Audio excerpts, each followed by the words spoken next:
अभी देख सकते हैं हमारा मुर्गा और एक खस्सी का सीख है और एक मुर्गा का सीख है। इसमें पूरा भरा हुआ है। अभी बिक्री नहीं हुआ है, सेल थोड़ा डाउन चल रहा है, इसीलिए आज बारिश का समय है, इसीलिए थोड़ा बिक्री रुका हुआ है। अभी पूरा भरा हुआ है। इसमें देखिए, इसमें दोनों लगाया जाता है यहाँ पे, खस्सी और मुर्गा का सीख। आप लोग आइए और खा के एक बार देखिए टेस्ट कैसा लगा।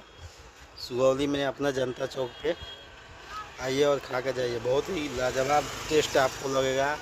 यहाँ पे सुगौली में कहीं भी इतना बढ़िया टेस्ट आपको नहीं मिलेगा मुर्गा और सीख का। आइए और एक बार ट्राई करके जाइए।